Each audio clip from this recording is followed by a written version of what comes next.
Welcome to Enjoy Fort Wayne. This episode is brought to you by the Weil and I Farmers Market and highlights the 350 vendors that make up the #1 market in the state of Indiana.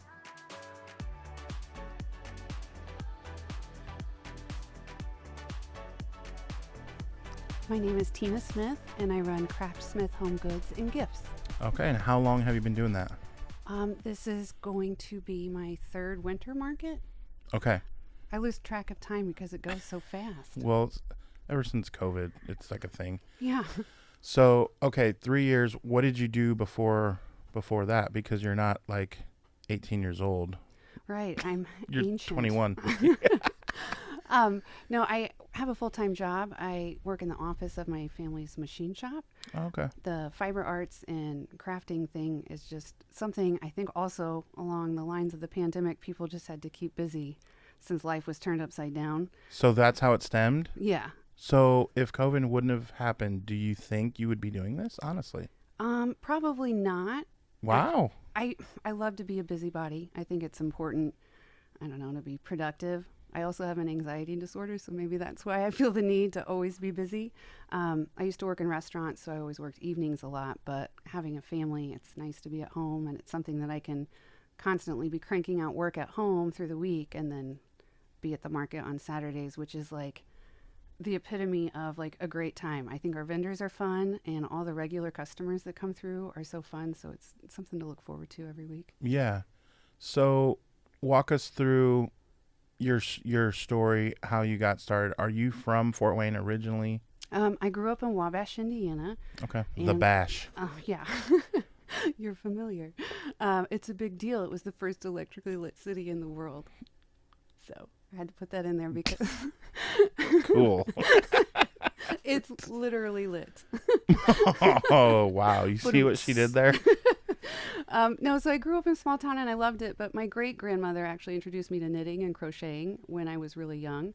And okay, I kind of wondered, like, you don't have that, I don't know how to say this, like the vibe of, would you say that's kind of known as an older, like, person thing? Absolutely. Am I weird for thinking that? Not at all. Okay, well, you don't come off that way. Your energy and, like, you know what I mean?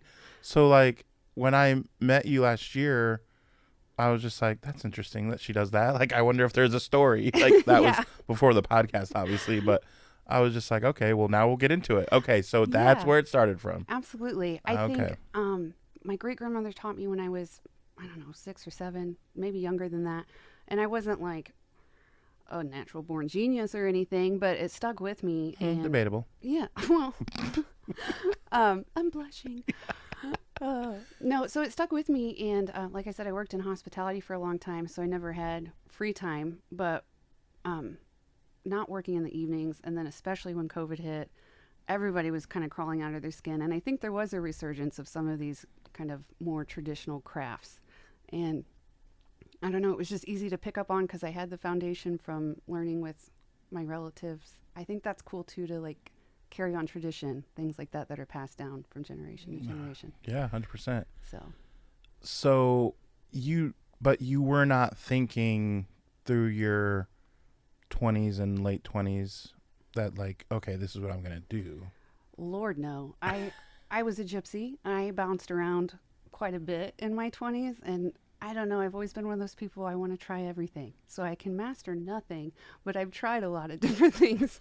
So I got the life experience there. But So COVID happens and you just think maybe I can sell some stuff that I make, or... yeah, so I'm really introverted, but I like to be on social media a lot, and I would just share posts and pictures. You do like to be on social media a lot. You live on social media I know. more than me.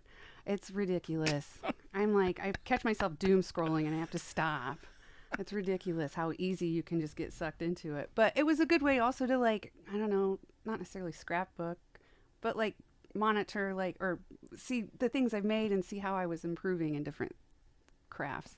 And people just kept telling me, you should start selling your stuff, at the farmers markets. And out of, I don't know, there's like 4 or 5 in the area, different farmers markets. Right. But the YLNI one just really caught my attention. I think there was just a really diverse group of vendors, and it's just the staple of downtown in the summertime. So No question. for a while, I was just really hesitant and doubted myself. I was like, oh, my stuff's not good enough to be on that group. But I went ahead and applied and got accepted, and definitely started with a wide variety of stuff, and then just kind of kept narrowing it down to fiber arts, because I also weave and I spin my own yarn, and the knitting and crocheting, and it's just what I'm most passionate about, because there's like a bazillion different vendors that make just about anything under the sun. So you Yeah. really have to find your niche, and that's what it was for me, was the fiber stuff.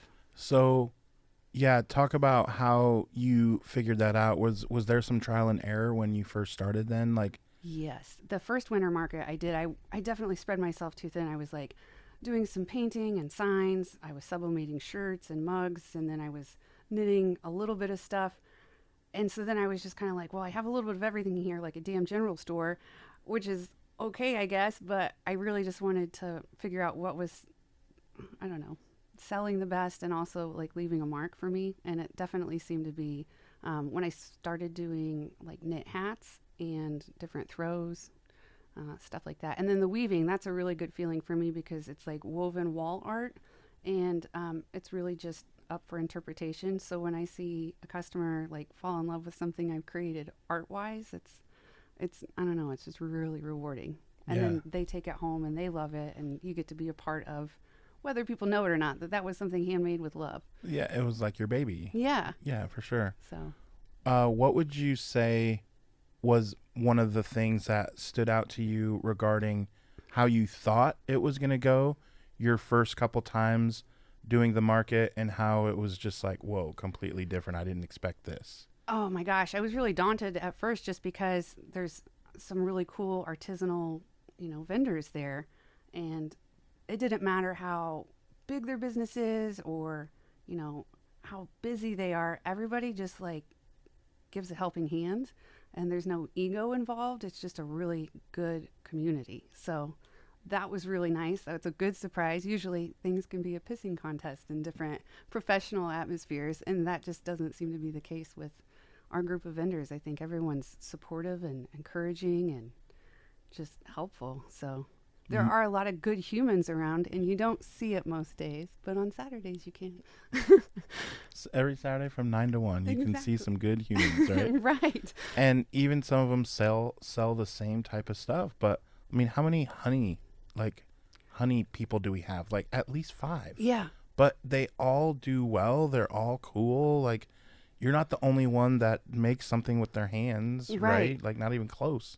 So it's kind of cool to be able to collaborate or exchange ideas and just give each other encouragement, as opposed to being some sort of cutthroat competition. It's just a community of people that look forward to their customers showing up. What do you like about being an entrepreneur? Like, doing this, you're your own boss. You make the product. You set the price. You do everything. What do you enjoy about that aspect? I think the biggest draw for me is creating things. I've always felt passionately about that. When I worked in hospitality, I loved creating new cocktail recipes, drinks, just memorable dining experiences. And there was a void after I left that industry. But I realized there are so many ways you can create something and pass it on to others, and just kind of have that effect. I think running a business can be a nightmare, so I don't pursue it as like a full-time thing. I help, run a family business, so I see the headaches that go behind a small business, and it gives me huge respect for people that do pursue that dream, because sometimes you don't have the support that you need. But I think the biggest thing is you get to take your personality, or leave an impression by whatever it is that you create for your customers. So that part I love the most. Yeah, that's awesome.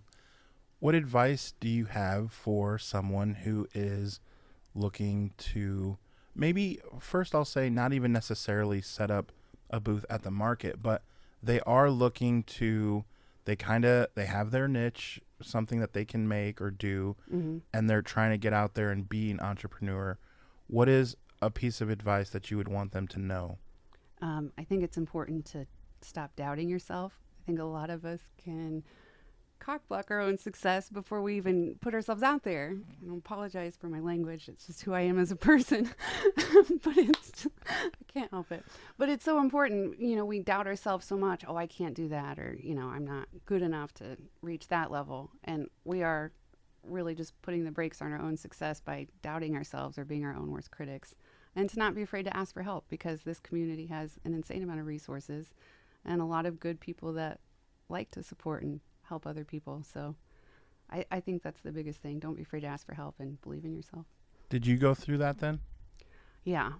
Like I said, I have an anxiety disorder, so it's just something that you always doubt the choices you make or overthink everything, for sure, instead of just enjoying it and being present in what you're doing. But how did you push through? I have big lady cojones, I guess, because you just you have to put yourself out there. It's a learning experience. At some experience. point, you just have to do it. Yeah. So no, that's good advice for sure. I remember pulling up to my first market. What was a winter market, and I was so intimidated. Like I said, just because of my own fears from my own brain. Before I knew how lovely everybody would be, and I'm sitting in my car on the phone with my husband, I'm gonna have a panic attack before I even get in there, because it is. You get yourself so worked up thinking of all the things that can go wrong. And now to see you, you're as cool as the other side of the pillow. You're just oh, cool. Calm. I am a cool little alley cat now.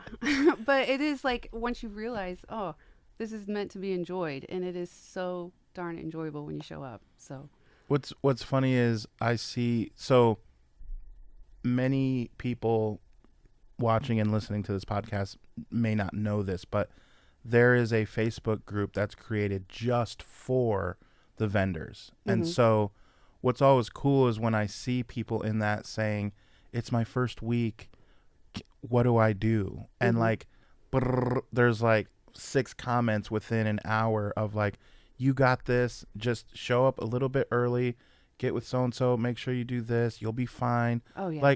You love to see that. You talk about the community of what the vendors bring, and it's you see that literally mm-hmm. on social media in this Facebook group. It's so great.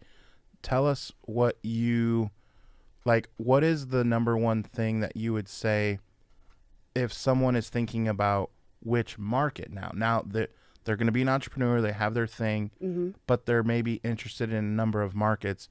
Why do you think they should apply to the YLNI Farmers Market? I think the YLNI as a whole organization is just really cool, the impact it can have on the community and bringing young leaders together. So if you really put some time into researching the background of that, I think that alone stands out. Speaks for itself a little bit. Yeah. Right. Sure. Because when I was working in restaurants, I would remember hosting, different mixers and events for the young leaders of Northern Indiana. And it was really cool to see all these different people from different industries coming together. And they were just, brainstorming and networking ways to make an impact in the community. So that part stood out for me when I was looking at markets. And then the location was just really cool. And I don't know, it just has something original about it.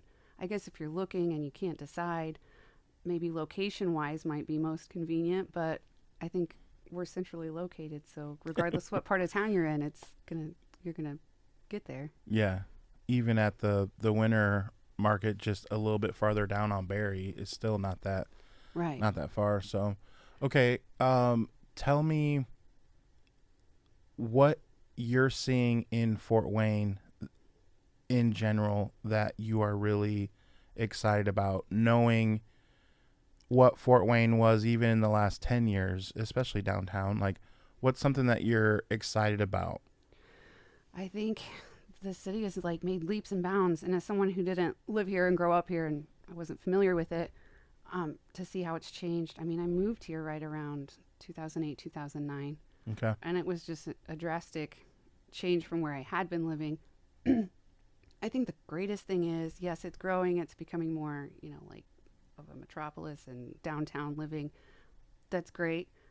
I think the biggest thing is the sense of community is still there. You have artists that are being promoted and encouraged in different ways as the downtown grows, the different breweries that want to host local artist work on their walls instead of buying commercial shit from Hobby Lobby. I think the support for local artisans and makers and, even local farmers, that hasn't been lost regardless of how fast we grow. It's very, very cool. It's a big little city or a little big city, right? Like no Yeah. matter how you slice it, it's like we're right in the middle still, no matter what. Yeah. Yeah, very cool.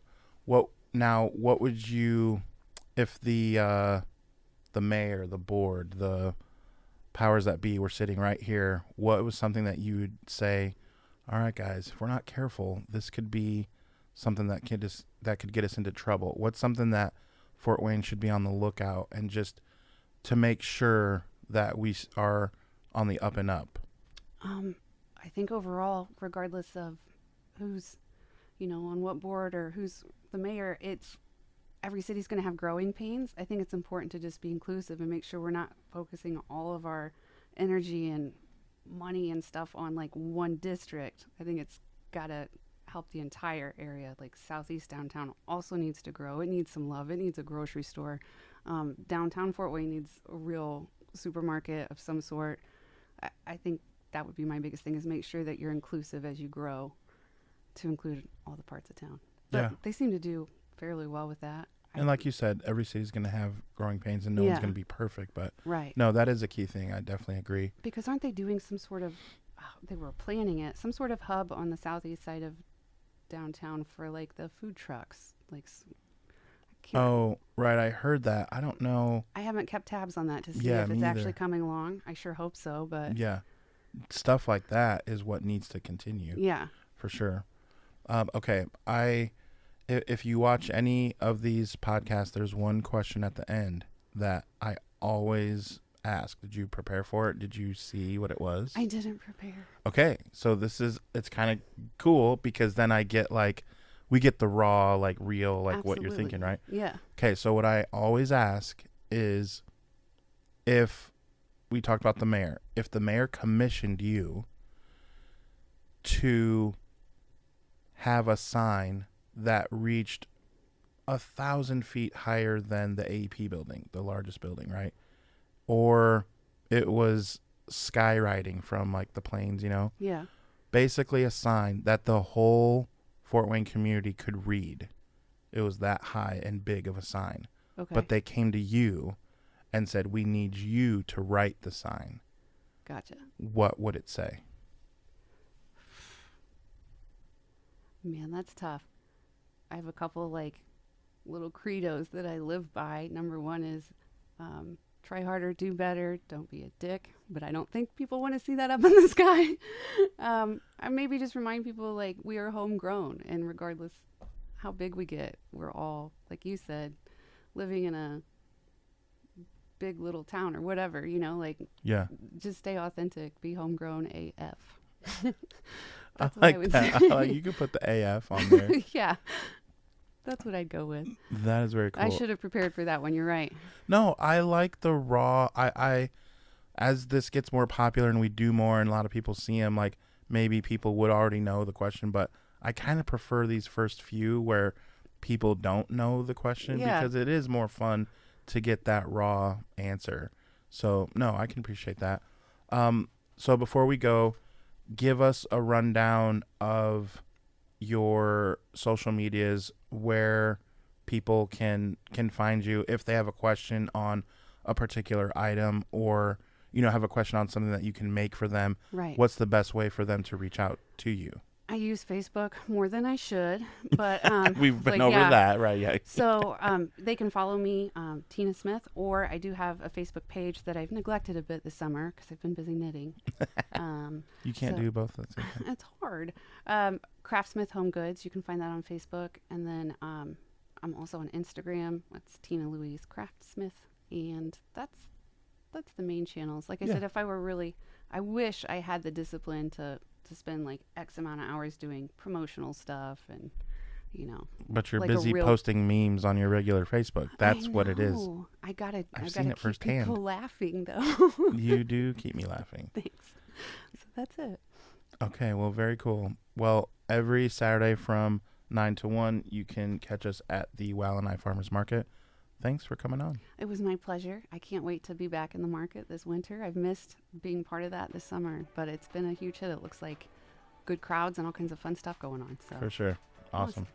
Well, thank you. Thank you.